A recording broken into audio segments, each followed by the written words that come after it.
It's 9:01 on Live Impact News here on WCNC Plus. I'm Jane Monreal. We continue to follow the fallout, meeting long lines at many of our airports across the country. Taking a live peek now at Houston, George W. Bush International Airport, rather. It doesn't look too bad once you're inside part of the gate, but we do understand that lines are still long, and the Trump administration also sending ICE agents to help backfill some of the TSA positions across 14 of our airports across the nation. So we'll continue to follow that. In the meantime, Alice Barr covering DHS funding as well as the latest with TSA. She's in Washington for NBC News.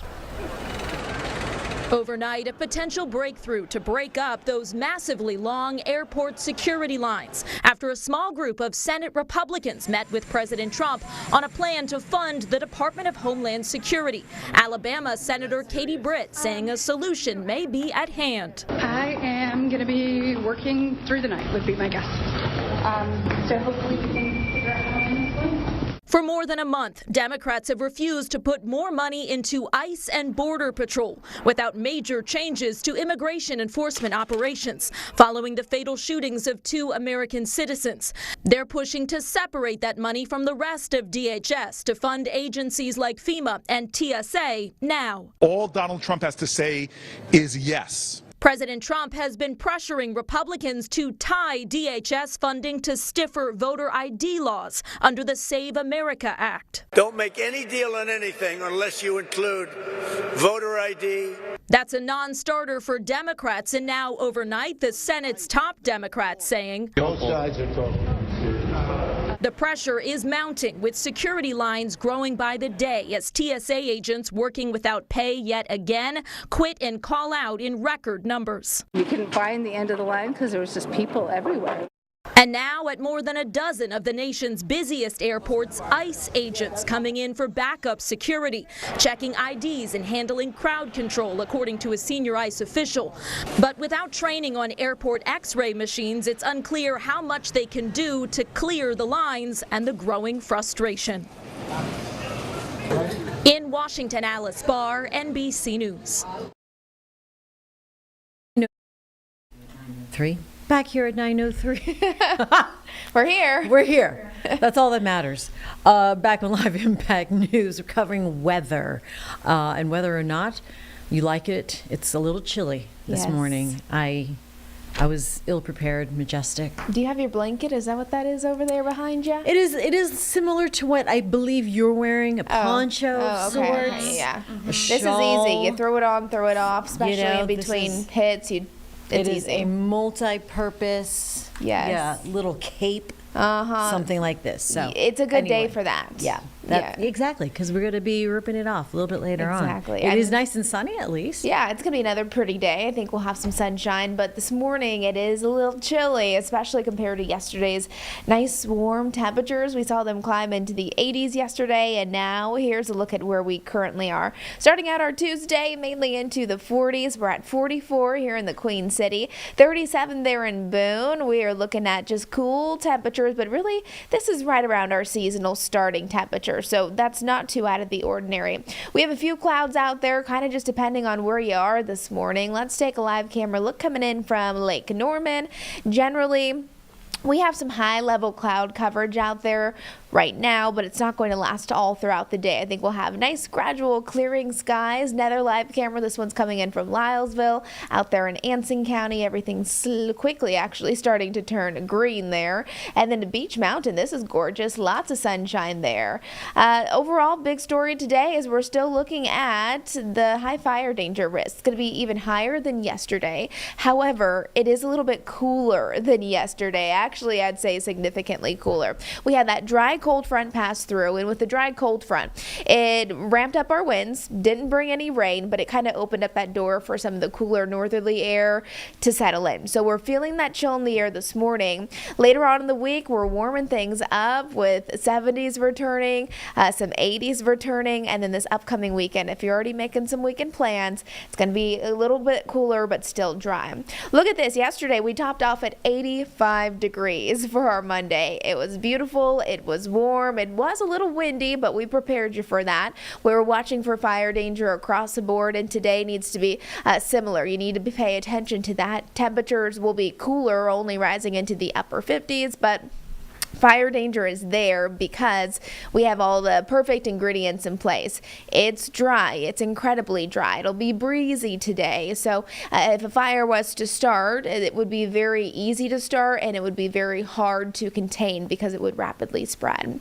Over the next 12 hours, this is what you can expect. We are starting out the day with some cloud coverage out there, but gradually clearing out by about 4 or 5 o'clock. It should be perfect. Again, we should be at about 66 degrees this time of the year.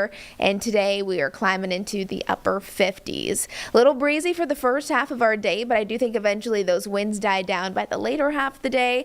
However, I'm going to pause on this graphic because it's important to note that all of us, we are all still under either a very high or extremely high fire danger risk. So again, like I mentioned, we have very low humidities. Typically in the summertime, we're not too concerned about fire danger because we have that moisture in the air. It's humid, but right now the air outside, it is so incredibly dry that there's no moisture. We haven't gotten rain for a long time, at least not impactful rain. And again, a little breeze, and all it takes is if a fire starts, it just will spread really, really fast. So keep that in mind when it comes to fire danger. Some of our winds today, a little breezy for the first half of the day. I'd say by early afternoon, those winds start to die down. However, about 20 to 30 mile per hour wind gusts, low humidity is still ongoing, and everything on the ground, it's just really, really dry. Satellite and radar, all of the white there, that's indicating the cloud coverage. So we do have cloudy conditions across the Carolinas, but they're not extremely dense or thick clouds. A lot of them are those higher upper level clouds. So you're still seeing a little sunshine peeking through. Little rain off to the west of us. We're not expecting to get any of that. And yesterday when that front pushed through, it was pretty noticeable. Those winds picked up and then those temperatures dropped, and we're feeling that chill still. Here's our temperatures kind of zoomed out. So you can see in Charlotte about 44 degrees. Just to the south of us, mid 50s, much colder temperatures to the north of us into the 30s. So areas that were impacted by the front, of course, feeling the chill this morning, and then the areas that weren't still holding on to the nice warm conditions.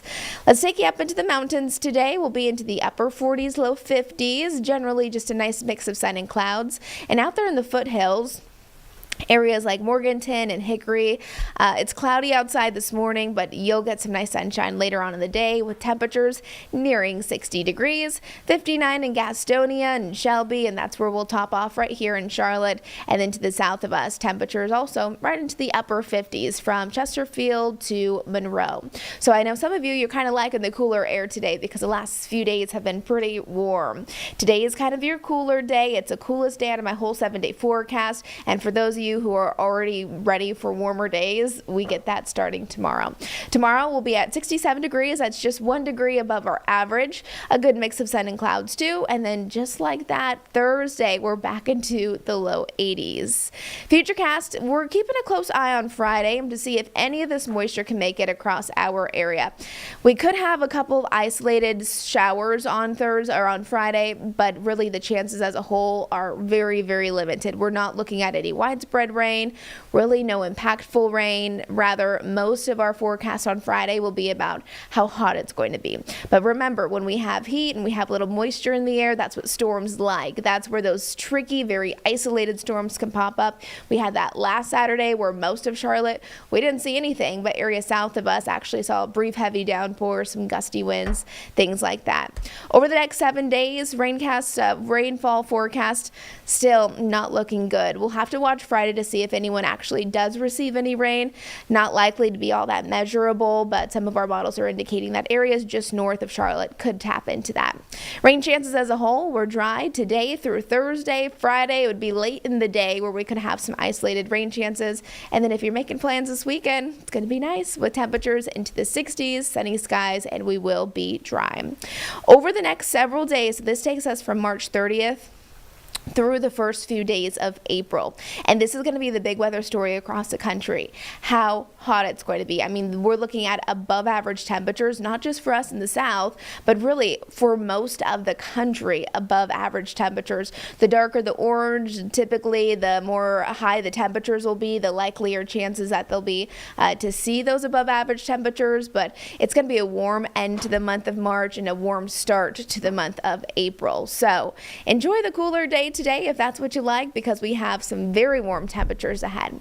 Here's our Jerry Hunt Supercenter 7-day forecast. 59 degrees today, pleasant, pretty comfortable still if you want to be out and about. Might just want to grab a light jacket. Low 40s waking up tomorrow morning.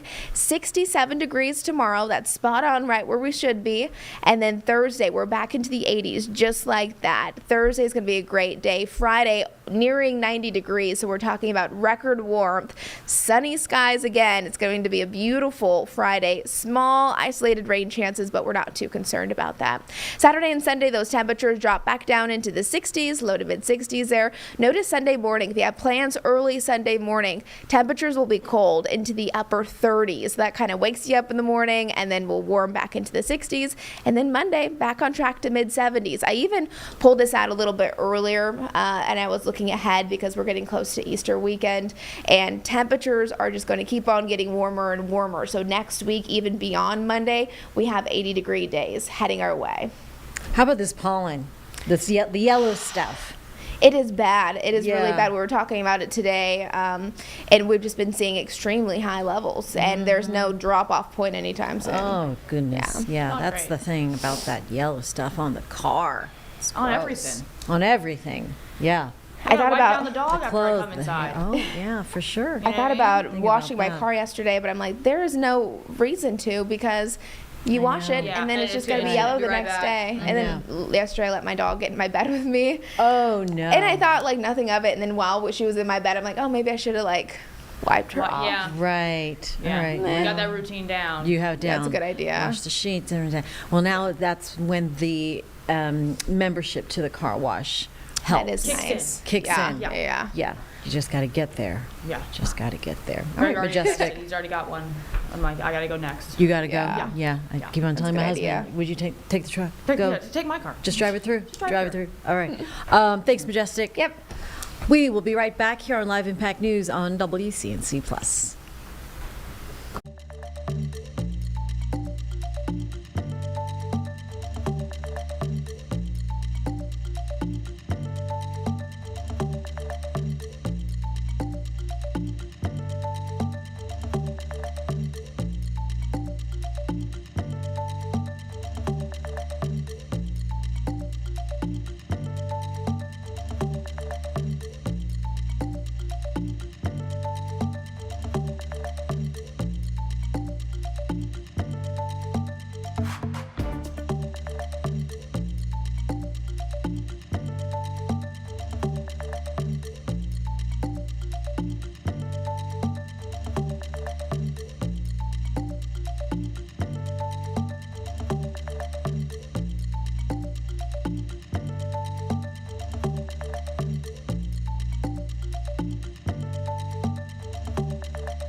Time right now here at 9:15 on Live Impact News on WCNC Plus. Happening right now is a live event from NASA. This is a public event at their HQ, Cape Canaveral, Florida, outlining how the agency is executing President Trump's national space policy and preparing for America's return to the surface of the moon by 2028. Exciting stuff. Let's listen in on Live Impact News on WCNC Plus. Up and take humankind even farther. Today is called Ignition for a reason. This is the moment where we should all start believing again, when ideas become missions and when hard work delivers world-changing accomplishments. NASA once changed everything, and we're going to do it again. The greatest days of science and discovery are ahead of us, and I welcome your support and commitments as we continue the greatest adventure in human history. Thank you.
Well, that was quick, but very exciting news out of Cape Canaveral. We will continue to follow that story as it develops, as well as foot traffic, I should say, at the airports. Live look right now into Houston. You can see, indeed, lines are forming. This is just one of them. It's been this way for a while now. One of the airports that is seeing direct impacts of TSA agents either calling out or quitting because of the partial government shutdown.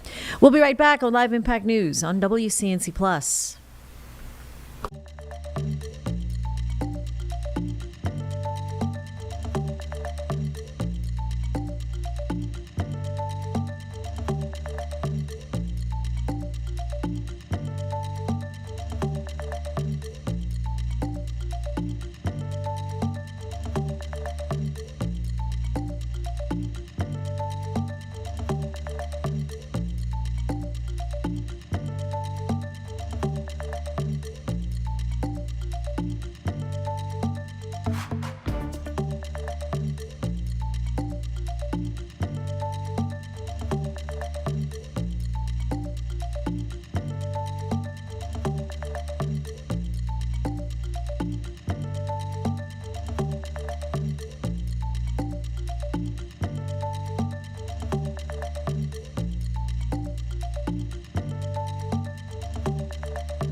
Hi, everybody. 9:20 is the time here on Live Impact News on WCNC+. All right, so this is what we learned about the NASA event, a public event taking place at their HQ in Cape Canaveral, Florida. And so it started at 9 o'clock with opening statements. They're going to actually have some high-level panelists speak. And so as they get ready to come up to the stage, they're talking about their mission back to the surface of the moon by 2028. I'm going to take you from the top now, as we've just recorded this now. So this is just moments ago, sort of the opening remarks from the NASA's public event. We'll play that for you here on Live Impact News on WCNC+.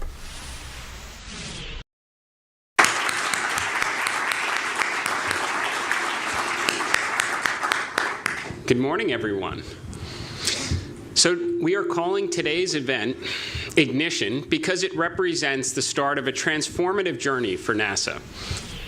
All right, I'm going to take back control here from the opening remarks and take you back out live. So you've been caught up, opening remarks made. We want to go back to the moon. Here are some of our high-level panelists now. Let's start here from with you live on Live Impact News on WCNC+. This bold plan to increase the cadence of missions under the Artemis program to achieve the national objective of returning to the moon, of returning our American astronauts to the moon and establishing an enduring presence. This includes standardizing our vehicle configuration, adding an additional mission in 2027, as Jared just alluded to, and undertaking at least one crewed surface landing every year thereafter. The revised sequence enables a more rapid cadence to retain our muscle memory. We've talked about our muscle memory that's been developed during launch and flight operations, and ensures that the critical landing systems are tested with crew before attempting operations on the lunar surface, dramatically reducing our mission risk. To enable these changes, as Jared just spoke to, NASA will engage in a concerted hardware, software, and analysis acceleration effort. The effort will redeploy the workforce to engage more directly with our providers, to provide relief if needed, and bring some of the manufacturing in-house if necessary. Looking beyond Artemis 5, NASA plans to work with at least 2 launch providers, initially targeting landings every 6 months, with the potential to increase the cadence as the capabilities mature. An RFI has just been released at the beginning of this presentation, or should have been at the beginning of this presentation, to solicit information from our established commercial providers and new industry entrants to help shape NASA's long-term strategy to transition from government-driven missions to the commercially sustained lunar transportation ecosystem for Artemis 6 and beyond. If I could have the next slide, please. We're following the proven stepwise approach that was demonstrated by the Apollo missions to methodically reduce risk incrementally and increase the likelihood of mission success. If I could have the next slide. With Artemis, we're applying the same stepwise approach. Each step needs to be big enough to make progress, but not so big that we take unnecessary risks given and based on our previous learnings.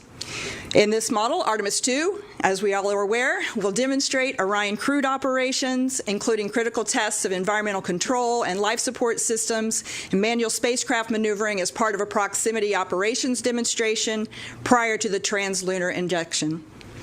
Artemis 3 is now being replanned as an Earth orbit test flight, demonstrating integrated launches with rendezvous and docking demonstrations with one or both of the lander providers. Artemis 4 will perform the first crewed landing in early 2028, and Artemis 5 is targeted later in 2028 to further accelerate towards establishing the lunar base. If I could have the next slide. I'm going to take a couple of moments to talk about Artemis 2. Near and dear, this is the very first critical step in the success of this plan. We've got to successfully complete Artemis 2. And I got a lot of great things to tell you about it. Next slide.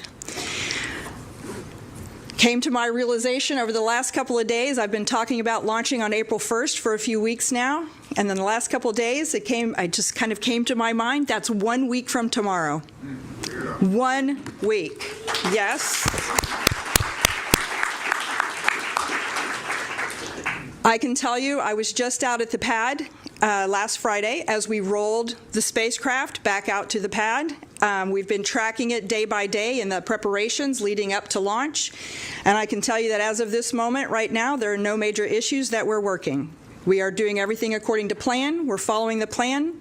We'll be watching the weather very closely over the next week. We'll also be staying alert for anything that may go a little astray. We want to assure that our astronauts, our 3 American and Canadian crew, are all safe for this mission.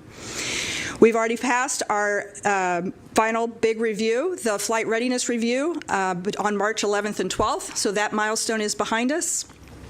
And we are now, as I said, aiming for April 1st. The launch window extends from the 1st through the 6th, and there should be about 4 attempts possible within that 6-day period.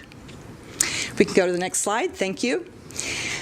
So I'll give you just a little bit about the mission plan for Artemis II. I like to basically break it up into about 4 phases. I'm not going to speak to everything on this slide, but we can think of it in 4 different parts. The first part of the mission is the launch, and then we go into this 24-hour high Earth orbit. While we're in that high Earth orbit, we are going to check out the environmental control and life support systems. This is the newest piece for Artemis II and the critical piece for supporting our crew and keeping them safe and healthy throughout the mission. While we're in that 24-hour orbit, we will also conduct the proximity operations demonstration. Once we have separated from the ICPS, the interim cryogenic propulsion stage, our upper stage, we will use the manual controls in Orion to approach and then regress and then approach the ICPS to see and get better feel for how those controls respond to the crew's direction.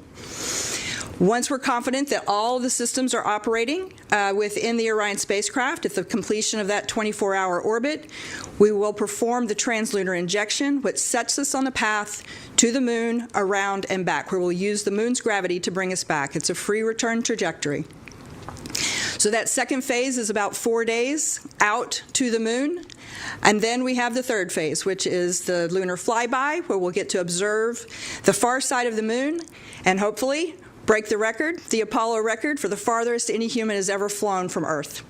And then we begin the cruise back, about another 4 days back to Earth. The final part of the mission is the re-entry to Earth's atmosphere and splashdown off the coast of San Diego in the Pacific Ocean. We'll work closely with our partners at the Department of War to recover the crew, bring them safely to shore, and return them to Johnson Space Center. So I hope you all have as much excitement as I do. I'm starting to get goosebumps. Please stay tuned and watch along with us over the coming week. And I hope to see many of you at the launch next week. If I could have the next slide. Oh, it's up already. Artemis III, as we mentioned, is now a new Earth orbit docking demonstration in 2027. And we're really excited about this mission. And I want to talk about all the preparations we've already made and how ready we are to execute on this mission in 2027. The hardware for Artemis III is very mature, and we're working to meet the 2027 launch readiness. As soon as we complete the launch of Artemis II, we will assess the condition of the mobile launch pad. We made significant changes to ruggedize the mobile launcher following Artemis I, and so we anticipate the ability to turn the pad around very quickly and begin preparations for stacking of the Artemis III rocket. The Space Launch System hardware, the rocket hardware, most of it, a lot of it's already at Kennedy Space Center. We'll have a lot more of it there very, very soon. The interim cryogenic propulsion stage, the ICPS, is ready. We may need it for Artemis III. We may save it for Artemis IV, but it is ready. The boosters, the solid rocket boosters, have been ready for a while. They were just waiting for space in the vehicle assembly building. We anticipate shipping those and receiving them at KSC in April, later in April. The engine section for the core stage for Artemis III is already in the vehicle assembly building undergoing integration work. The RS-25 engines are ready and they're shipping in April. The top 4/5 of the core stage should be shipping from the Michoud Assembly Facility in April, actually a week or two after the Artemis II mission completes. We expect to receive those. We'll continue to follow that NASA public event from their headquarters in Cape Canaveral. It's ongoing until 11 o'clock this morning. We need to take a break here on Live Impact News on WCNC+.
At 9:32 here on Live Impact News on WCNC Plus, Lindsey Vohn's dramatic crash in ACL during her Olympic comeback at Milan Cortina this past winter put knee injuries front and center for millions of viewers right here on WCNC Charlotte. But knee damage, it's not just for elite athletes.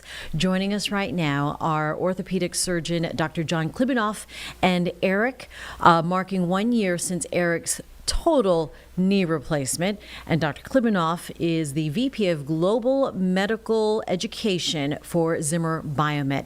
Gentlemen, thanks for joining us this morning. Thank you. Nice to be here. Eric, let me start with you. Of course, Lindsey Vohn's injury, that was, it reminded us of how brutal knee damage can be, but yours wasn't this single dramatic moment, right? When did the buildup or the injury start showing up for you? I was suffering some pretty severe knee pain for over 3 years, and I was convincing myself it was going to get better, but it just got worse. And it got to the point where I couldn't enjoy my activities anymore. I couldn't travel. And so I decided then and there to go forward with the surgery as opposed to continuing with knee injection therapy, which hadn't helped too much. Oh, okay. And doctor, you deal with everyday patients like Eric. How common is knee damage at this level? Well, Eric suffered from osteoarthritic disease, which is the loss of cartilage. And we anticipate by the year 2030, there will be 4 million Americans who may be in need of joint replacement of the knee, and fully 60% or more are under the age of 65. And too many are delaying treatment and trying to stay active. And those two things just don't go together. Yeah, I mean, I'm at that point, right? It's like, my knee's pretty good, but I'm feeling maybe the beginning of the end. I don't know. How does a patient figure out for themselves when they need, in surgery? Well, that's a great question. And we as a company have been trying to innovate to address the needs of this younger population. And it was that type of need for awareness that actually had Eric join our initiative, the You'll Be Back campaign. If you suffer from knee pain, there is not a reason that you should continue to suffer without getting counsel. So at you'llbeback.com, we have valuable information on knee pain, knee implants, and even a doctor finder if you have trouble going to a physician who can give you assistance. We highly recommend getting the advice of experts to get yourself out of pain earlier and maintain that activity that you want to preserve for the rest of your life. Is it the earlier the better to get something like this done? And is it ever too late? It's never too early to seek advice regarding your joint and your joint health. Can it be too late? We'd like to think that we can cover for everybody, but we're really encouraging people to seek treatment sooner because the outcomes are better. And that's what we've seen from the advances of innovation. How does arthritis build up? How does that happen? We're a very active society, and with activity, longevity, and load, cartilage just wears out over time. And when that gliding surface goes away, our body doesn't have a way to restore it naturally. And that's where innovative implants that match body type, size, gender, to try and reproduce the surfaces that you need for activity are so crucial in your recovery. Eric, you are 65 years old now, a 1 year mark since your total knee replacement. Tell us, how was it in the beginning and how are you today? Well, I had done my homework and I was ready for the recovery, but it was much easier than I anticipated. Of course, everybody's recovery is going to be a little bit different. I literally walked out of the hospital 2 hours after I came out of surgery. I was navigating stairs the same day, and now it's a year later, and I'm back to all my old activities. I'm back to the gym. I'm back to traveling, back to 10,000 steps a day, and I wish I would have done it sooner. Wow, that's great. And you even got a call from Arnold Schwarzenegger to congratulate you. What was that about? Yeah, his title at Zimmer Biomet is Chief Movement Officer, and my story caught his attention, so he's inspired me for many years, and I'm glad I was able to share my story with him. It's part of the you'llbeback.com campaign, and I had to say, hasta la vista, knee pain. That's awesome. And what else should people take away then from our conversation? I'll ask both of you that. Go ahead, Eric. You go first. Do it. Do it now. Do it now. From our perspective, I think the key messaging is there's really an awareness gap that treatments are available for younger patients. And our goal is to encourage you to seek that information sooner at the you'llbeback.com website and to join the campaign if you need to. And who knows, maybe you'll get a call from Arnold. Yeah, that would be cool. All right. Well, gentlemen, I thank you again for the candid conversation. And good to know. It sounds like it's encouraging for a lot of folks who might be on the fence whether to do it or go for it. So thank you. Thanks for the opportunity to present to your audience. Of course. Hasta la vista. And we'll be right back on Live Impact News on WCNC Plus.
It's 9:40 back here on Live Impact News on WCNC Plus. We take you back out to Florida where a live event is taking place. It's the NASA Moon Mission event. We continue to listen to many of their panelists providing updates on some of their mission priorities here on Live Impact News on WCNC Plus. Trying to make them simple and sustainable.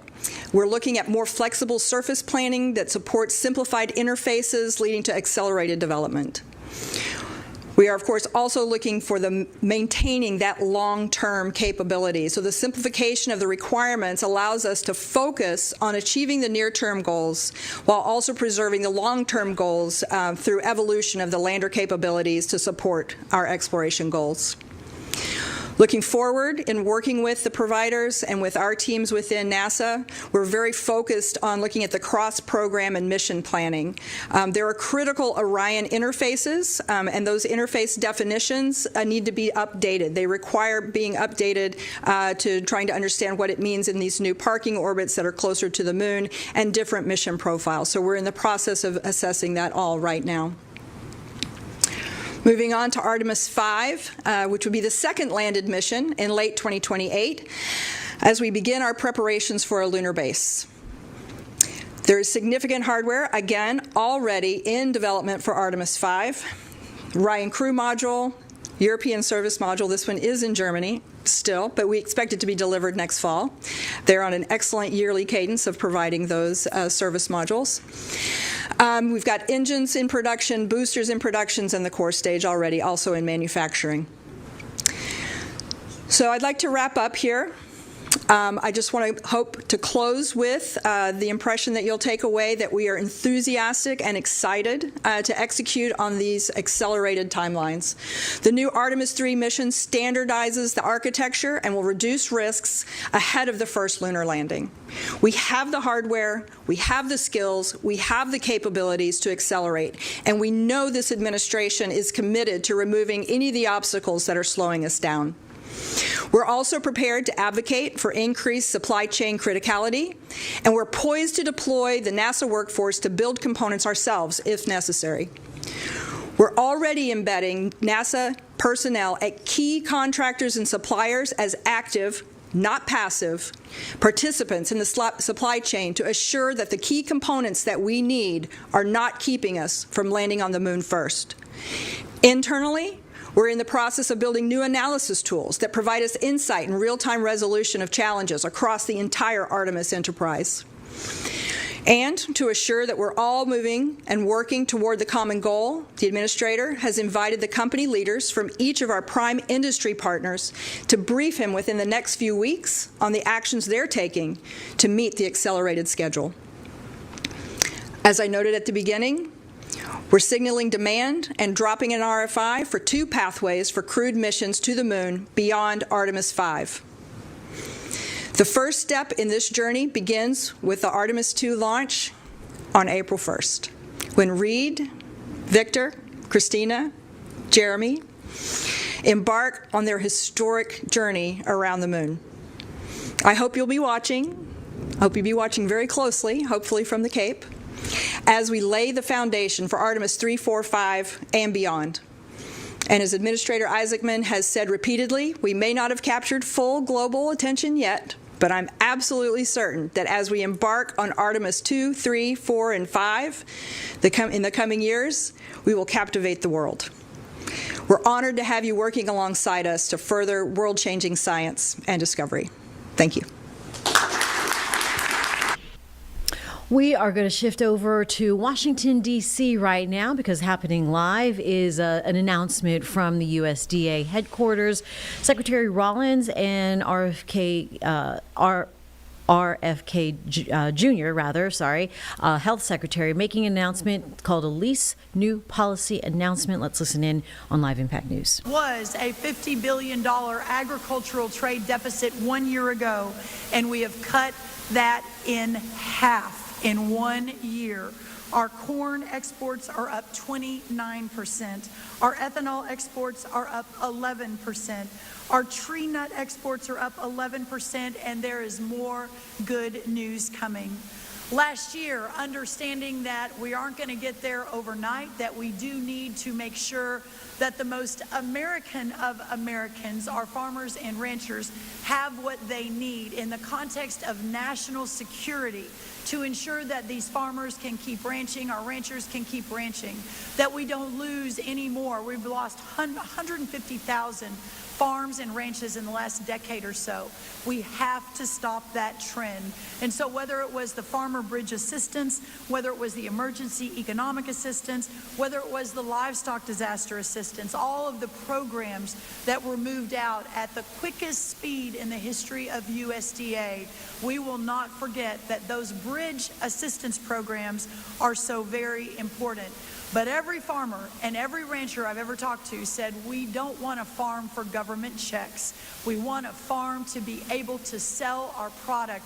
The righteousness and the dignity of the work should be enough. And so ultimately, the vision, of course, is to off-ramp. But in the meantime, working so hard to get those payments out.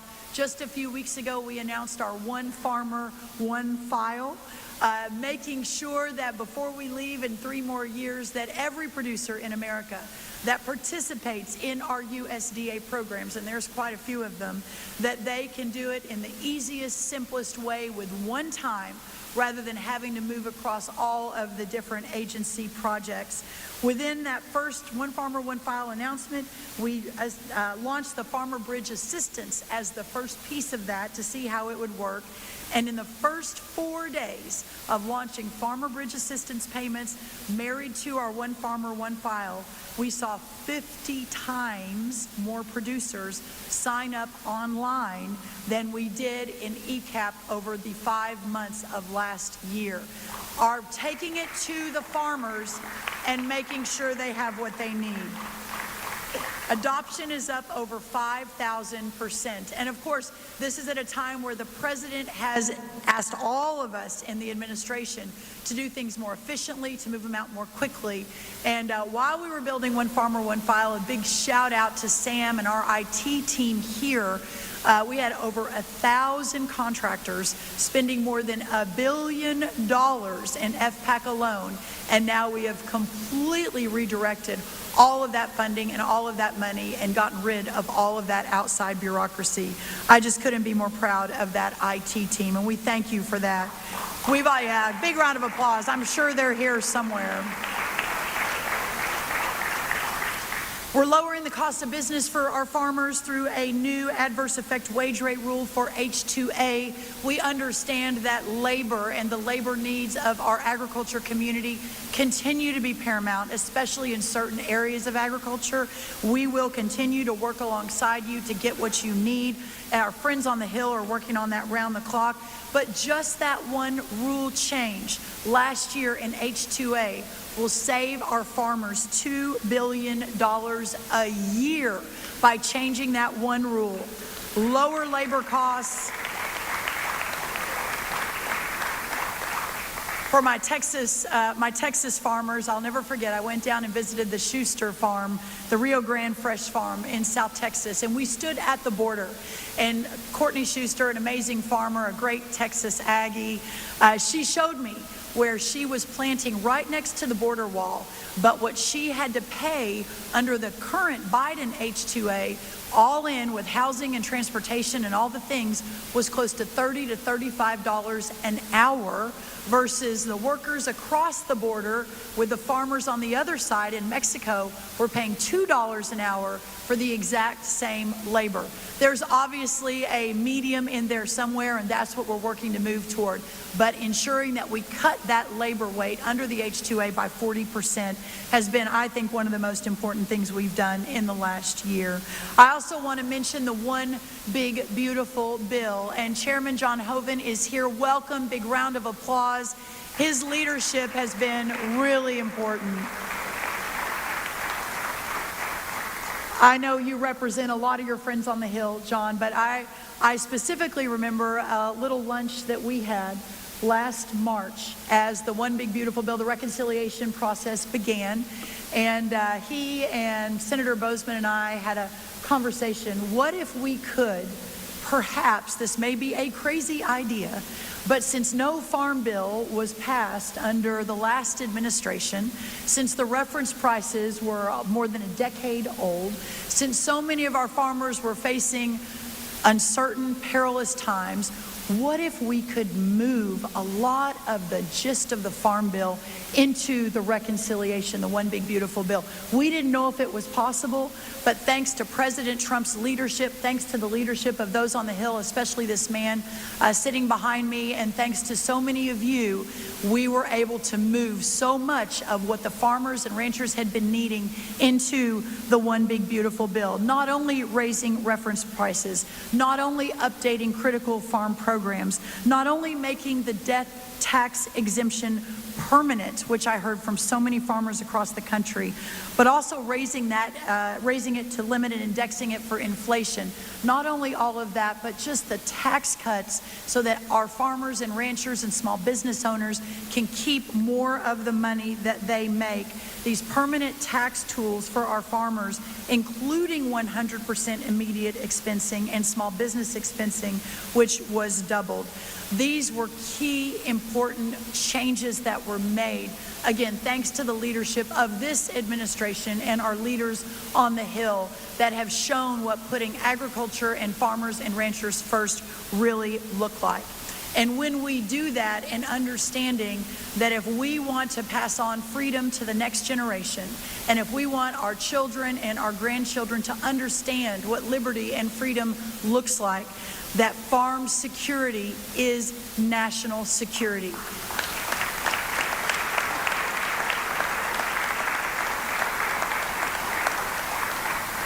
If we're not able to preserve this way of life, if we're not able to ensure that we are feeding ourselves, if we're not able to have stop any reliance on foreign-owned companies and Chinese-owned farmland, and the list goes on, then America that we know it here at our 250th birthday will no longer exist in the way that our founders envisioned, and what everyone in this room is working toward and fighting for to preserve the great American experiment.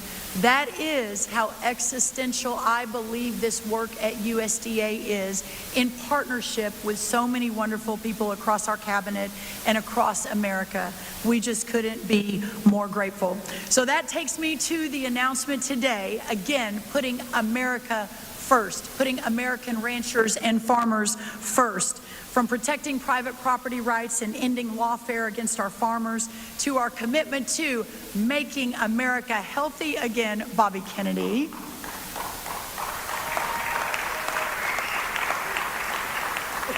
He'll talk a little bit about how important that is to our farmers. From expanding markets even more, not only abroad, but here at home, as I mentioned, to the Trump administration's massive deregulation effort.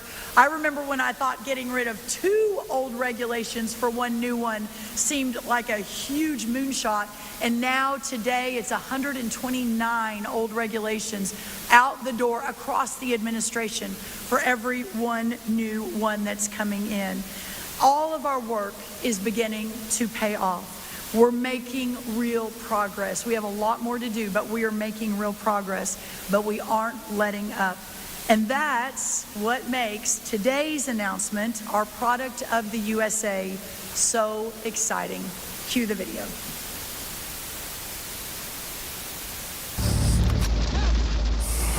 An American standard. It means it was born here. Raised here. Processed here. It means the healthiest food for a healthier future. If you're going to use the American flag, it better be American. From start to finish, supporting American farmers, ranchers, and producers. This is what America looks like. Built on grit, backed by the people who live it. From generation to generation. There's no faking the standard. Because when you see this label, it means exactly what it says. Born here, raised here, processed here, from the land of the free. Product of USA. It means exactly what it says.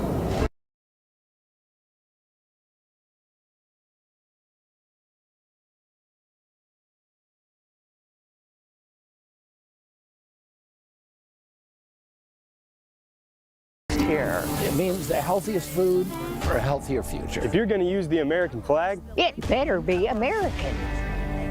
From start to finish, supporting American farmers, ranchers, and producers. This is what America looks like. Built on grit, backed by the people who live it. From generation to generation. There's no faking the standard. Because when you see this. Born, raised, harvested, and processed here in this country, which is a change. It all has to happen in this country. Not some of it, not part of it here, and then it goes somewhere else, and then it comes back, but every bit of it. And that's what the label that you see is all about. No shortcuts, no exceptions, and no confusion. No more foreign beef being deceptively passed off as America's best. It ends today.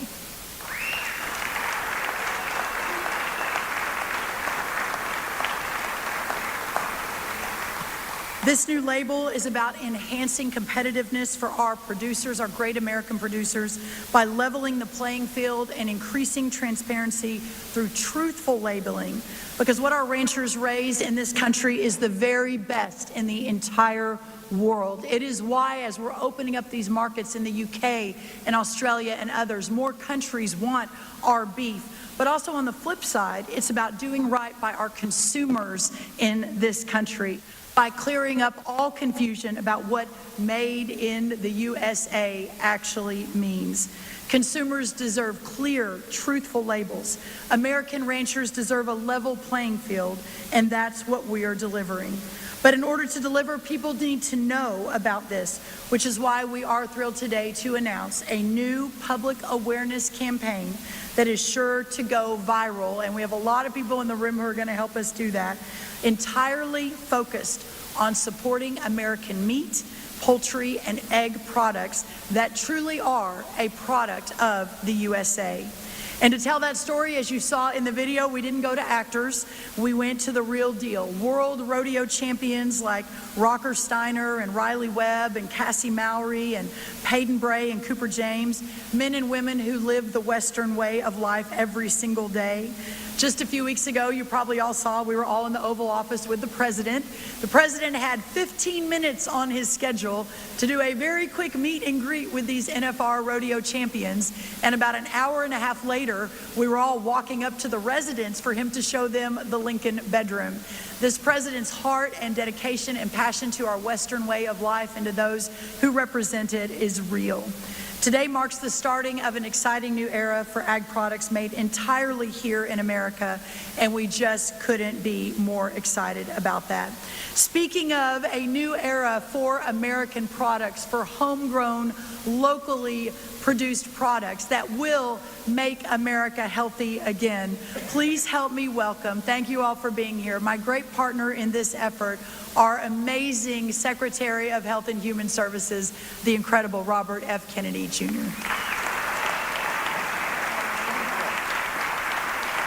Thank you, Brooke Rollins. One of the great pleasures of having this job, and it's the funnest and best job that I've ever had, is this partnership that and friendship between me and Brooke. We talk to each other almost every day. And that's the first time that's happened in American history where an HHS secretary is actually coordinating policy with a USDA secretary. And we've traveled around the country together. We visited ranchers, we visited farms, local producers, and everything that we do is laser focused, as our president wants, on making sure that we have good, healthy food for the American people, and the only way to do that is by having prosperous farms in this country. The president recognizes that. He wants us to work together. He wants us to make both things happen coterminously. When Brooke and I came in, we have the responsibility for signing off on the dietary guidelines. And the Biden administration had worked for 4 years developing new dietary guidelines. We came in on the same day, about a year and a month ago yesterday. And about a week after we got in, we were handed the new dietary guidelines that we were just supposed to promulgate at that point. They were 453 pages long. They were incomprehensible. Nobody is going to read 453 pages. No dietitian, no procurement officer, no school, no university, no prison system. Nobody is going to read that. And worst of all, they were all written by food industry lobbyists. And they reflected the same mercantile impulses that had driven Fruit Loops to the top of the food pyramid, which isn't even a food. And it's a food-like substance that poisons you. And they propagated this 70-year war on saturated fats and proteins in our country. That had taken whole milk away from our kids. That's critical micronutrients for their brain growth, their calcium, and for 2 generations, American kids were deprived of the most nutritious and appropriate meal they could because of industry lobbying. There was no study that showed, there was no real study, let me put it that way, because there was a couple of industry-funded studies back in the 50s that have been completely debunked that showed a connection between protein consumption and heart attack. It wasn't science. It was dogma. And yet for 70 years, it was embedded in the national consciousness that if you ate meat, that it was bad for you. If you drank whole milk, it was bad for you. And we switched Americans from a very healthy meal to what we have today, where 70% of the calories that our kids eat are highly refined carbohydrates or ultra-processed food. And predictably, as a result of that, we have the sickest generation in the history of mankind. We have the sickest people. We have the highest chronic disease burden in the world. We spend 2 to 3 times what other nations do on our health care. We have the best health care system, the best health care of any country. And yet we have the sickest population.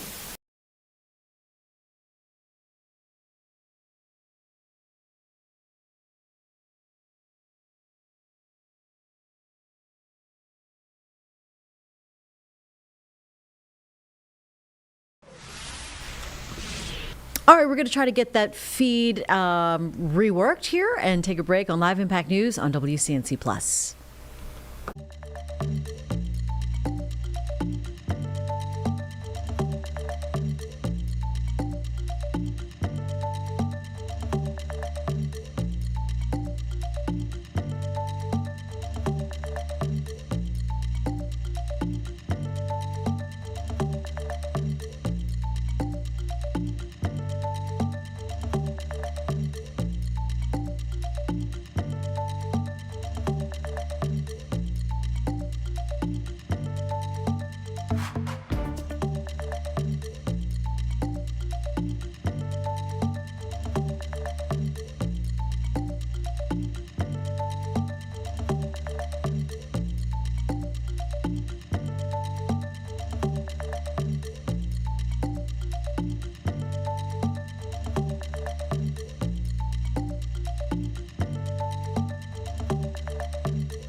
At 10:05 here on Live Impact News on WCNC Plus, First Lady Melania Trump is speaking right now at an event in D.C. This is the State Department event, Fostering the Future Together, for a 2-day Global Coalition Summit. And let's go ahead and listen in on Live Impact News on WCNC Plus. With another member nation in your region of the world. Magic happens in our nation's capital, particularly when the private and public sectors join forces. Today's meeting is unprecedented. I commend America's leading companies for convening with us today. Never before have so many tech visionaries stood before such a large global audience of leaders in the State Department and the White House over the 2-day period.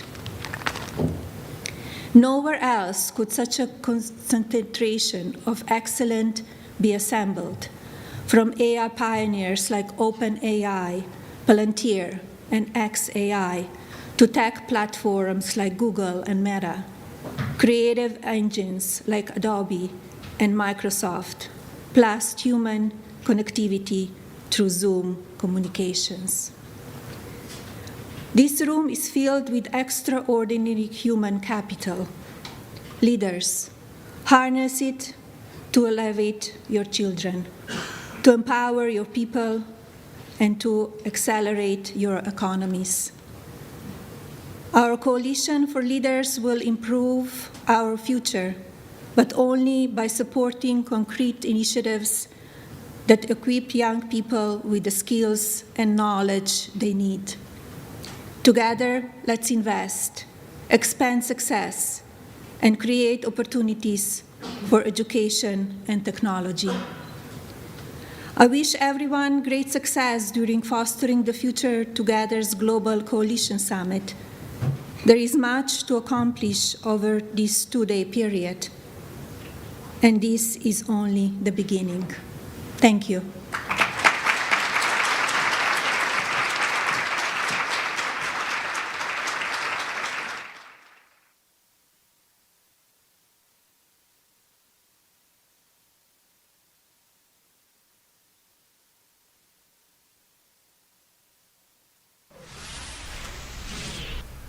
At 10:08 here on Live Impact News on WCNC Plus, First Lady Melania Trump finishing up some opening remarks at a fostering event that's taking place here on a two-day coalition.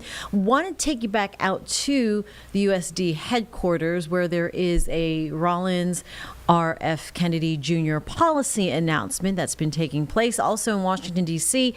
And this announcement is going to be taking place here until about noon. A number of speakers are up on the podium, as you can see. They are having audio issues, so at times we're going to pull out from that. But in the meantime, let's go ahead and try this feed now on Live Impact News. To 14 engine manufacturers to get data that we can rely on to make a decision that permits us to go further on this issue. New guidance, new rulemaking, including, by the way, new guidance that was put out with regards to right to repair. Too often our farmers have been forced to go to certain authorized dealers to repair their farm equipment. Our farmers should have the ability to repair their farm equipment themselves if they please, and there was too much red tape that was preventing them from being able to do that. Our upcoming proposal for a new rulemaking, though, going even further, we are looking at getting rid of deratements altogether on equipment, eliminating the deratements completely that are caused by the diesel exhaust fluid system. Again, trying to be as responsive as we possibly can to the concerns of agriculture. Before the end of this month, we will be releasing the new renewable volume obligation numbers. This has also been a partnership with through the interagency process to be able to get it right. When we came into this position 14 months ago, we inherited a lot of backlogs. Pesticide review, by the way, the backlog was 14,500. New chemicals, 400. Small refinery exemptions, 175. But the renewable volume obligations were supposed to be set in November of 2024. That deadline was blown, but never again will that be blown.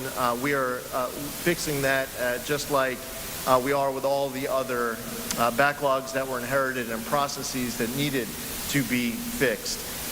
It is important for this administration to follow the law, and for us at EPA, it has allowed us to pursue a lot of necessary deregulation, as was referenced by Secretary Rollins so eloquently.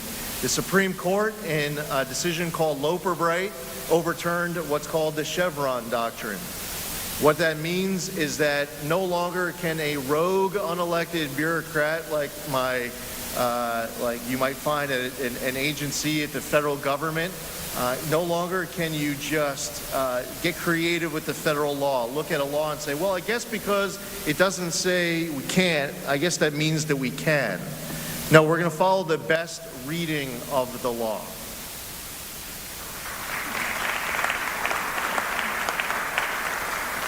And following the best reading of the law is why we just announced with President Trump in the Roosevelt Room of the White House the largest act of deregulation in the history of the United States. We believe at the EPA that you can protect the environment and grow the economy. It's not a binary choice between the two, where in order to protect the environment, we have to suffocate entire sectors of our economy out of existence. And our farmers who are here need the support of the federal government every day. And Secretary Rollins making every day National Agriculture Day all throughout the federal government is the leadership that we need, and it's an honor to be here alongside her for today's very big announcement. So thank you to Secretary Rollins, to the Deputy Secretary here, and to all of the leaders of USDA, to Zippy Duval and for his leadership with the Farm Bureau. And without any further ado, it is my honor to introduce a woman who is in charge of the Small Business Administration, but someone who is a Georgian at heart, someone who never forgets the farmers and often calls me up on issues that at times you might think have nothing to do with the Small Business Administration, but she's contacting the EPA to fight for issues important for our farmers. Administrator Kelly Loeffler.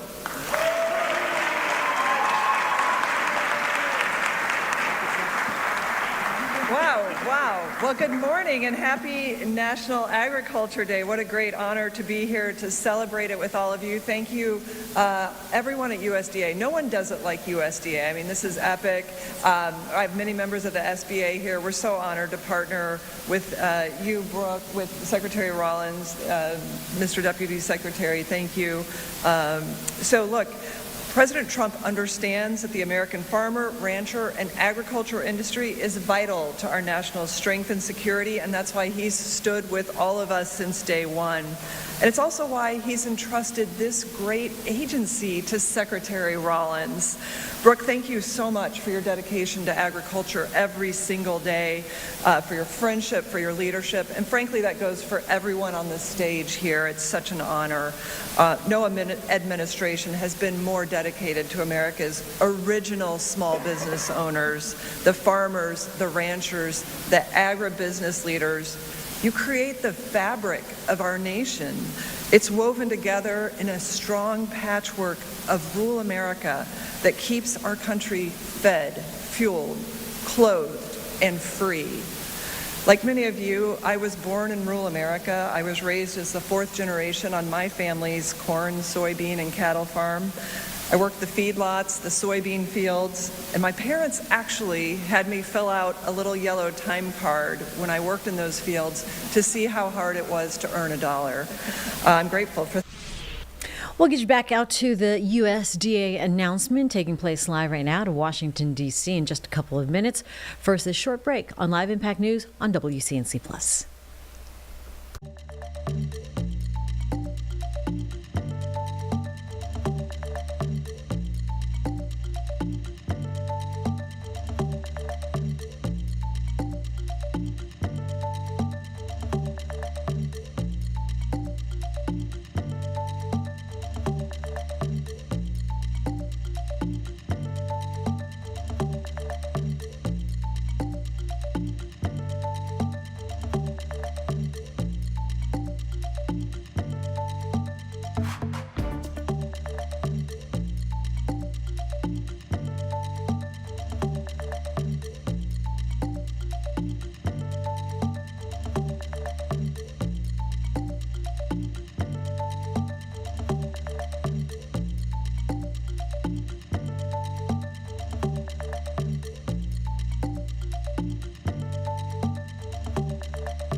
Time right now is 10:17 here on Live Impact News on WCNC Plus. We take you back out to the USDA. An announcement there taking place with many of our leaders, State Agriculture Secretary as well as the Health Secretary. Let's continue to listen in on Live Impact News. I'm thrilled in year one that we cut over $100 billion in crushing red tape. And that has been a great honor to work with Secretary Rollins, Secretary Zeldin, to ensure that we push back on onerous DEF requirements. And I know firsthand, if you want to hear a farmer cuss, talk about DEF. I mean, I hear it every day when I talk to my dad and my brother. To talk about WOTUS, the important work of repealing the endangerment finding, and finally, through President Trump's working family tax cuts and the fair trade agenda, that's 100% expensing. That's 20% pass-through deductions. That's cutting the death tax. That's certainty for the first time. It's the certainty that big business always had, that small farmers and ranchers who put it all on the line every day did not have until President Trump. He funded $50 billion in rural health care and so much more. So we're putting power back into free enterprise. We're unleashing the new golden age of American agriculture, and together we're restoring rural communities, which are the soul of our nation. In fact, I think it is very fitting that as we celebrate 250 years and the values that certainly made ours the greatest nation on earth, that we also elevate agriculture. It's no mistake that the Bible, from Genesis to the Gospels, relies upon farming to illustrate some of life's most important principles: faith, patience, hard work, preparation, and gratitude. With God's providence, farmers built this nation, and you will continue to lead its strength, health, security for the next era of American exceptionalism. On behalf of every future generation, thank you for your dedication to sustaining the strength of American agriculture and for representing the very best of America. May God bless you. May God bless America. Thank you so much.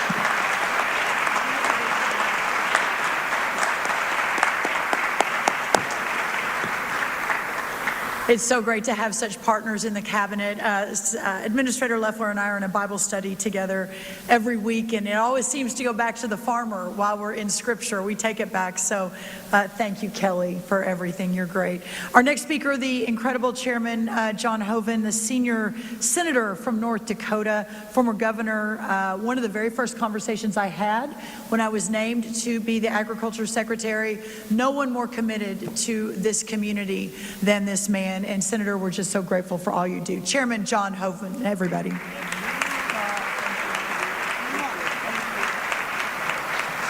Well, who agrees with me that Brooke Rollins is a dynamo for agriculture? Anyone agree with that? I mean, wow.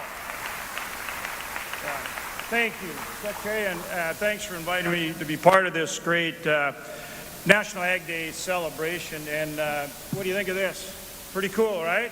Pretty cool, yeah? Product of USA. Fantastic. I got to say, I think I started working on cool. You know, the kind of labeling that our ranchers have wanted for years. And I know you're going to put muscle behind this, Secretary, and it's going to make an incredible difference. You know, when I'm in a city somewhere, I always like to start out by saying that our farmers and ranchers produce the highest quality, lowest cost food supply in the world that benefits every single American every single day. And I like to say that when I start, and I like to say that at the end, and everybody probably tunes out during the middle, but hopefully they catch that part, because it's true. And so getting farm policy right is so incredibly important. And this product of USA is going to be helpful to our ranchers. And you know, right now our ranchers are doing better, but they've come out of a long cycle where they were really suffering. And they're out there and they're working dawn to dark and raising the absolute best beef anywhere in the world, bar none. And for a long time, boy, it's been really, really tough for them. And so finally now we're in a better cycle, and boy, nobody deserves it more.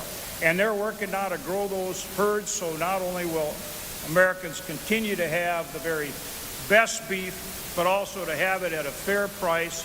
And this labeling is so important because people want to know.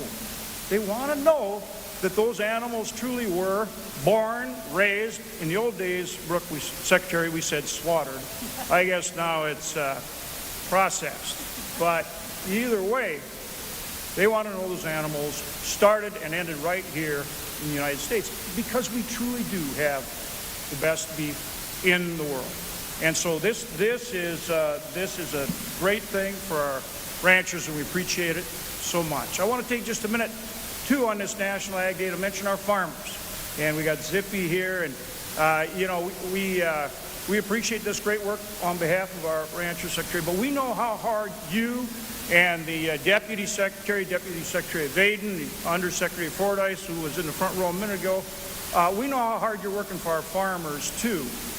And we saw that you mentioned the One Big Beautiful Bill, and in the One Big Beautiful Bill, we really did put the heart and soul of the Farm Bill in that bill, and you're 100% right, thanks to your leadership, the leadership of President Trump, and our work on the Hill. We got it in there. The two key elements that our farmers rely on every single day, and as Secretary Loeffler said, think about it, about 16 million people involved directly or indirectly in agriculture, and these are family farms and businesses, right?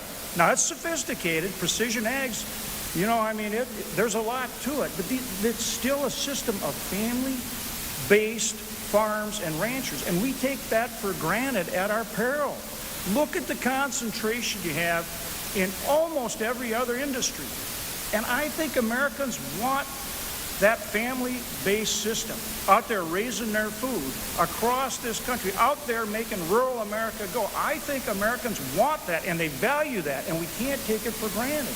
And that's why it's so important we have the right farm policy that supports that network of family farms and businesses. And that's what we did in the One Big Beautiful Bill by finally getting the reference prices for ARC and PLC updated the way they need to be. We've got them now for 7 years and indexed. And then we also put crop insurance in there. I had a crop insurance bill. We put that in there as well. That helps with good crop insurance. So year in and year out, that's the number one risk management tool that our farmers have.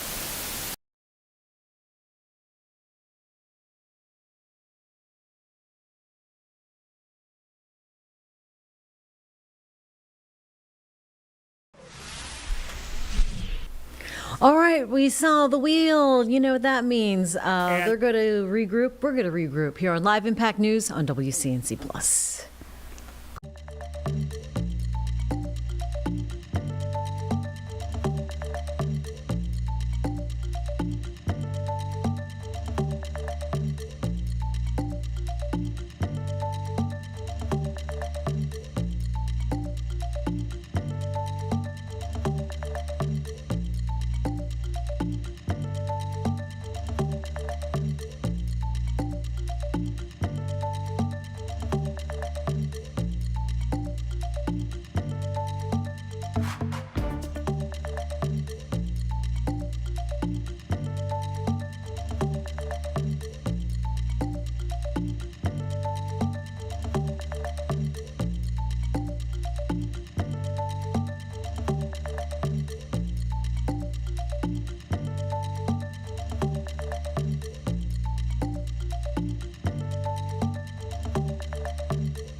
Time right now is 10:27 here on Live Impact News. We're going to take you out to the Fostering the Future remarks. That was First Lady Melania, who spoke earlier, but this is the Fostering the Future Together 2-day Global Coalition Summit now underway.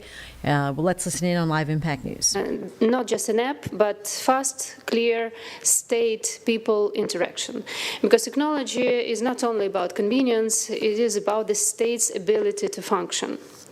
And while digitalization ensures nations' resilience, education determines its future.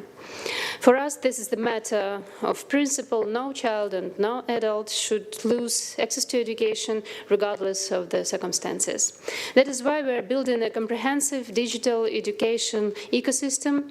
An important part of it is DIA Education. This is a national edutainment platform that combines learning and practice with a focus on skills needed in a modern world. The platform offers hundreds of educational products, short video courses, real-life job stimulators, interactive modules, and certification programs. On the de-education platform, a dedicated section is about online safety and cyber hygiene.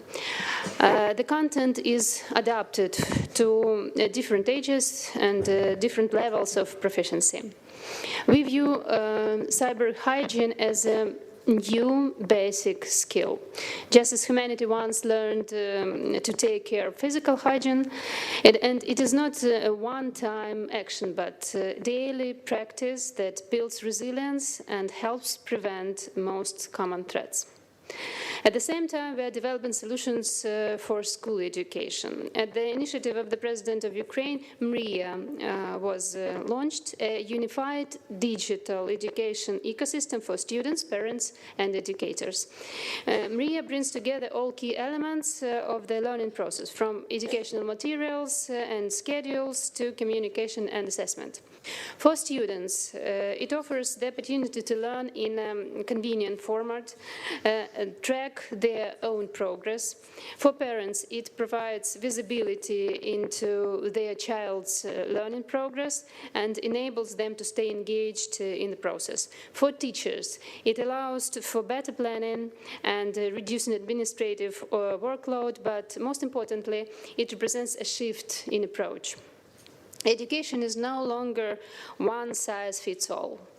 It is gradually becoming flexible and capable of adapting the needs of each child.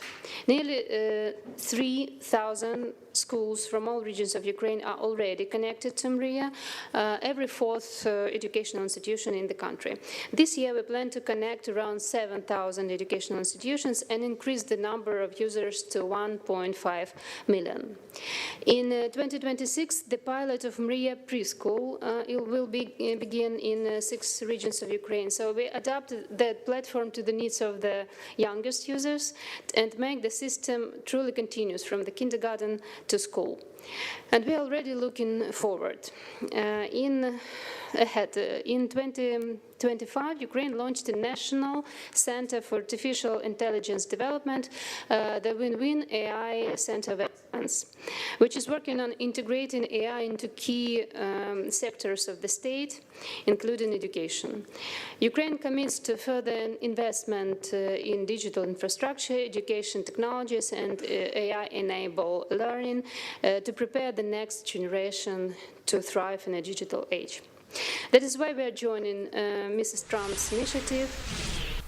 And we're going to break away from that 2-day coalition event on fostering for a quick break, and then we'll get you back out to NASA after this 2-minute break on Live Impact News on WCNC Plus.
It is 10:34 here on Live Impact News on WCNC Plus. Let's get you back out to the topic of space and NASA Moon Mission event taking place right now, a public event in Cape Canaveral with remarks on updates on mission priorities as well as the Trump administration's national space policy. All of it being discussed right now and underway on Live Impact News on WCNC Plus. Delivery of mass is greater, but the numbers are a little bit less. So 29, 6 launches, 5 landings, 2 rovers, 2 surface infrastructure elements, 30, 7 launches, 6 landings, 2 rovers, 4 moon-based drones with upgraded capabilities. 31, 7 launches, 7 landings, 2 rovers, 3 surface infrastructure elements. And in 32, 7 launches, 6 landings, 1 rover, and more drones. This may not be exact, but these are the numbers we're working for, and we want to show you the signal that this is the type of cadence we think we're going to need to develop this moon base in the time frames that we want. So we're going to talk about challenges, and clearly it's perhaps out of our experience base, but that's where we need to get together, come up with the things, identify things that are slowing us down, preventing this type of cadence, working on that together, addressing it head on, and putting it in play. All right, phase 3. So top-level objectives: long duration and long-distance human exploration. We want to increase the CLPS lander payload mass capacity to 8 metric tons. We want to do a bunch of regolith manipulation and site preparation, capable rovers. We want to start the routine logistic flights to deliver to Earth. And then we'll do initial uncrewed mission cargo returns, maybe up to 500 kilograms. So we start having a serious both ways train of logistics. Back to the moon. Just take a moment to really picture yourself in an astronaut suit, looking around and imagining what you would see there. Definitely see a bunch of infrastructure for power, both potentially nuclear, which is maybe shielded, to a bunch of solar array towers that are either directly connected to the habitation modules or perhaps on the side at different locations providing power to some of the assets that are moving around. Pressurized rovers, advanced LTVs, and then different landing sites for human landings, cargo landings, and potentially launching cargo vehicles back to Earth with a bunch of moon regolith. This is kind of the stats. At this point, we're talking about 150,000 kilograms of payload on the surface when you account for all these things that we're talking about. One more chart. So again, some of the highlights that I've been talking about. Habitats, that's the highlight of the moon base in its end state, and what we're going to be focusing on phase 3. Logistics, can't talk enough about logistics and the need for that to do it reliably. We've learned anything we've done long duration, whether it's on Earth, low Earth orbit, we know we need logistics. So everything that has anything related to that. In situ manufacturing or resource utilization, we're going to start seeing some sites on the moon that are kind of like the industrial neighborhood where we're trying some of that technology and also using it to actually keep the moon base growing and viable. We'll have different locations for habitats and then widespread power distribution, and then we'll see an increase on communications as well, surface, and potentially we have additional constellations at this point. Okay, so the focus areas for phase 3, talked about logistics. I won't impress that upon you anymore, but we're thinking about 8,000 kilograms of carriers, consumables, and other items. Some of the challenging stuff is going to be to go get the stuff from where it is and put it where it needs to be. So when the crews come, it's there for them. And, what we know from doing permanent habitation in low Earth orbit, for the crews, that you need clothes. Of course, you need water, you need air. There's a lot of mass for even short duration missions. Like a month, staying there for a month requires a significant logistics and supply capability. So if you go to the next chart, we'll talk about habitats, star of the show in this phase. So we want to enable continuous human presence there. We potentially are looking at multiple locations. We would like to expand into different modules that are connected together, but we'll evaluate if that's the best play. We definitely want to expand our capabilities in ECLS, surface mating, and of course, airlocks. We're going to be experimenting with this, and of course, the pressurized rover and the things we have already done with ISS all touch on these things, but it's going to be the next layer of complexity when we try to go to the moon.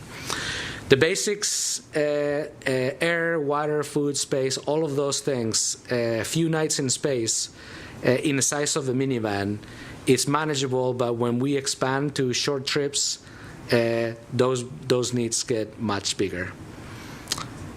Let's see, I think I'm going to move to the next chart. Cargo return. So initial demo we'll do in phase 2, but here we want to use it at full scale. So at phase 3, we want to definitely increment and implement a capability of a mass goal of 500 kilograms sustainably. So here we'll put our science returns, critical hardware, and anything we can do to inspire. We will get you back to NASA in just a moment, but first I want to take you out to some live breaking news happening right now.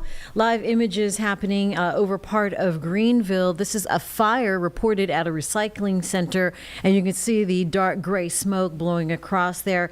This is happening this morning and burning at Sunoco Recycling on White Horse Road. That is near Old Grove Road.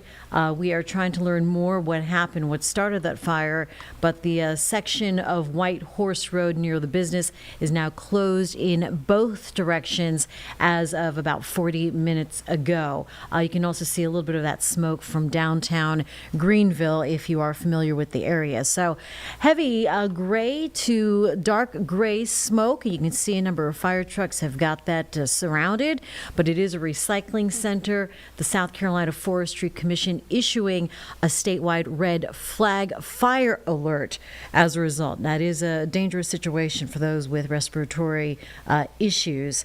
But this recycling center looks like it's kind of old anyway, as part of the walls on the side are buckling. And certainly the roof has much caved and collapsed in. So you can see at least one of the hose, the fire truck, the ladder rather, from above as they're trying to put out some of those hot spots. And they usually make quick work of this, but depending on the materials being used, it could take a while for things to burn, as this is all fuel for the fire.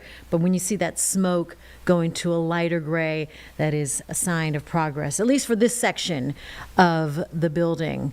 There you can see at Upstate South Carolina Recycling Center. So that is what we know so far.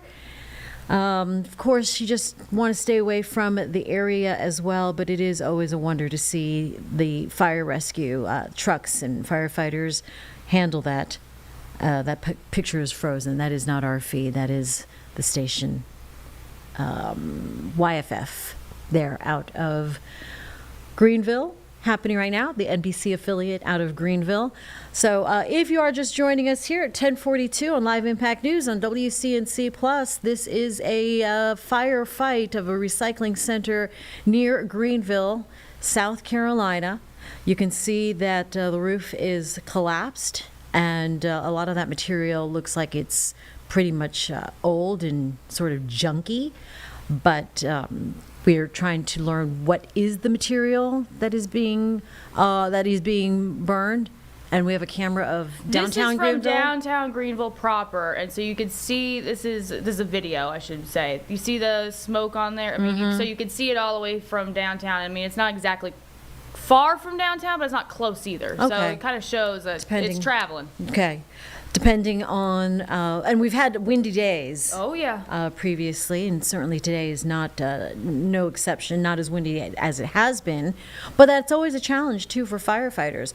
This gives us a broader look at what kind of fire we're dealing with. So parts of the roof, they're really collapsed and caved underneath, and then other parts are still sort of holding steady.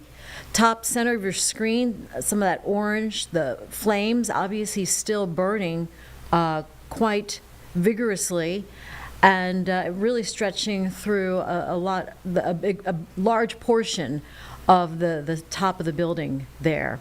I'm just trying to get my bearings on which side that the fire crews are on. It doesn't look like it is the front of the building. And if Sunoco Recycling, what kind of materials is that? Is that just all kinds of? He said Sunoco? Sunoco, S-O-N-O-C-O, like the gas station? Okay, let's see, Sunoco Recycling. Do some. So if you're just joining us again, this is just. Paper, plastic, metal. Oh, okay. Looks like the whole shebang. So hearing that is going to be a lot of fuel for this kind of fire, and this building is huge, a warehouse type of size.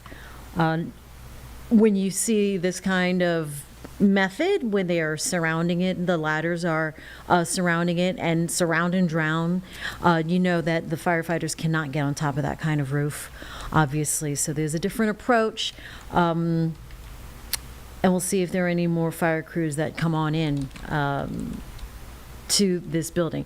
The good thing is, though, that it is not in a, say, residential area or near. It's right off of 85. 85. This is technically south of like Greenville proper. Okay. People are familiar with the area, so it's about probably 6 miles from from the I would call like the center of the city. Yeah. And obviously, it looks like it's like a real industrial area, too. So that hopefully helps with as far as a public safety concern. It's not going to be widely or terribly concentrated with too many folks. We did see a number of the big rigs hanging out there, or not hanging out, but parked around there. So, yeah, you're dealing with this a warehouse type of scene, industrial building, some of the trailers that are parked right up against the building, and I'm counting 2 fire ladder companies trying to douse this one corner of the building where we can see the flames pretty much concentrated there as well. So I don't know, do we have any information from our producers there in the assignment desk? I sure don't. Not yet? Okay. Not yet. I know James is trying to look for more information.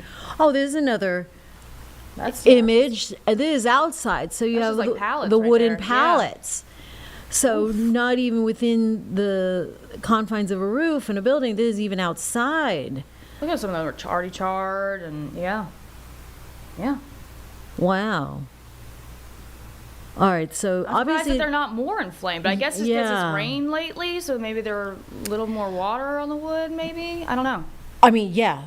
Who knows? Right? And the thing is, when you have the rigs, right, and the vehicles parked so close, yeah, the risk of a bigger fire building, having covered fires. And I remember when I was in Fort Myers, and it was a car fire. The air was so dry. Yes. And we've talked about fire risks and the risk for fires and wildfires and things of that nature. But it's been windy and breezy and dry. Right. That these fires can spread. And I remember just covering a fire in Fort Myers, Florida, and it was a rental car that caught fire, but it was in dry grass, and that spread to another car. Anyway, it ended up being 3,000, 4,000 cars. It's exploded because of all the fuel still left in these cars, but in this dry grass. So it was just a perfect storm for a horrible situation there. James came in. What did he say? Anything? He was asking if we're going to stay on it. I told him we're feeling it out. Oh, okay. I mean, we're just trying to get more information, James, too. We're trying. As long as we're seeing the aerial views, I think it's worth covering. Sure. For a while. I don't know if our friends there in Greenville have any more information. They have a video here. Hold on, let me see. Let me post this up. This is they posted earlier today. I mean, it shows just how on the ground. Oh, look at smoky it is that. right near it. Mm-hmm. So, I mean, I'm just coughing just looking at this. This is terrible. This plus the pollen is a terrible day. Yeah, it's not a good day. And I'm surprised I'm not seeing many more engines unless they are just sort of assessing it from afar. Here, let me take this aerial. This is a big property. Streets are blocked, but look at from certain angles you can see through the rafters on the roof how much it is still burning. The colors of the flames still very bright, very dark orange, and the sky now billowing with dark gray smoke, and that roof is just pretty much totaled. This building is going to be totaled. Mm-hmm. We're dousing the front, one of the side doors there now. I can see that. And this is going to cause certainly some bad air quality through the immediate area for sure, depending on where this wind is blowing and your own personal health issues. It is not very conducive for good breathing. So something to be aware of for your friends there in the Greenville area, Greenville, South Carolina. Not too far. We are going to continue to cover this for a little while longer. Mm-hmm. Again, this is this is at the Sunoco Recycling. That's on White Horse Road, about 6 miles outside of Greenville proper. Yes. The city. Like the city. Like right there with downtown all and downtown. everything, There you go. And I like when the camera from the helicopter goes in, you can really That's see real those dark flames. smoke. Yeah. So it is Cooking. just, yeah, certainly. And nowhere for this smoke to go but up.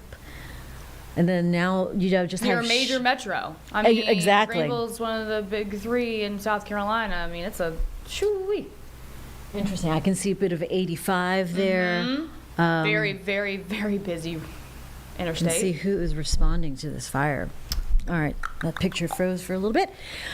Covering right now, this has been since about 10 o'clock this morning in Greenville, near the business, and you're going to find a section of White Horse Road near the recycling center shut down. We could see it from downtown Greenville as well. And just want to let you know, if you were just joining us, South Carolina Forestry Commission issuing a statewide red flag fire alert this morning anyway for the entire state. What does that mean? Well, it means that it's going to be there until further notice to really discourage people from burning outdoors when the weather conditions present an elevated risk of wildfire. So that it just speaks to what is happening here right now, that the risk for a wildfire or any kind of fire is quite high with conditions dry, breezy, windy like this. It doesn't look like this fire is going to be put out anytime soon, but we'll just follow these images right now as sections of the building are still burning quite strong. Mm-hmm. Mm-hmm. Again, we said it's a recycling plant, so it has all the paper, plastics, cardboard boxes, you name it. Ugh. That's what's in there. All right. The very flammable things. Very. that you don't want on fire. Yeah. I mean, so it's obviously blowing from one direction to the one side to the other. It's not like the smoke is straight up into the air, but with that, folks that are downwind of all that smoke are in real tricky situation. Right. We can see firefighters there on the ground as we zoom in, but looked like they were entering another side of the building, but concentrating on this lower portion here and certainly in this corner. That ladder's been up there. 2 guys, 2 firefighters. They've been going there. They've been going. They've been going. And that is quite an exercise in holding it steady and trying to get that water all into the corner of the building. There's a full collapse, Yeah. it looks like. But Just looks like somebody stepped on it. yeah, we had a big giant step there in the corner. Right. And then now one person just taking some of the debris down off the side of the building there, potentially just letting the fire kind of burn out and up. But now you've got the toxic smoke. That's the danger of all this smoke too, is when you have these recyclables, these materials, inflammables that We already have a fire risk for weather because it's Right. dry. Doesn't help. yeah. Windy. Air- Doesn't help. The air is definitely toxic, and the firefighter. That's an interesting position. Hey, you know. On the he's been ground, standing better for- leverage. Yes. I suppose, to aim the hose into the building. We were talking about knee health earlier today. Maybe he's just, Maybe. trying to rest his joints. It's going to be a long day. It's gonna be a long day. For these fellows. I'm wondering how many engines, how many fire companies I we tried have to look dispatched. to see if I can find anything from Greenville Fire. I haven't yet. Okay. I'll take a I'll look. give you some more insights on the weather if you'd like. Sure, James. All right, inviting myself to join the party. But Please. you guys were talking about the weather The conditions wind. out there. So I was just looking at the latest observations from the Greenville downtown airport.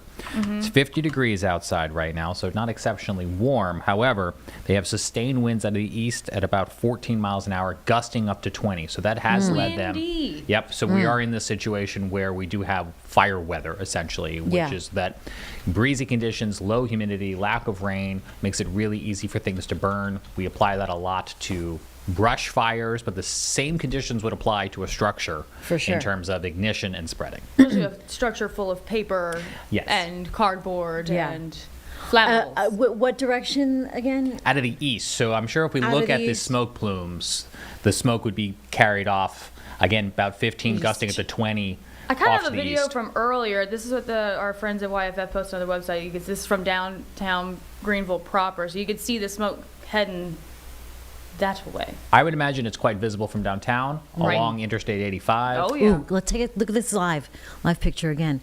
So some of the debris piles that look like how they recycle the packaging. Yeah. And then they just compress it. Yep. And so with that, I mean, that is endless fuel Yeah, right there. Pallets and pallets and pallets. Pallets of just and flammable debris and just recyclables, and it's just flammable. So that would take a while to burn through, and now just making for not only smoky air but toxic Right. air too.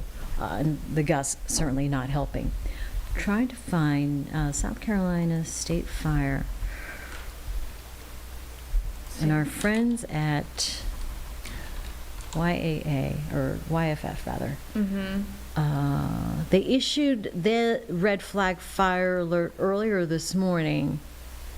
Now how this fire was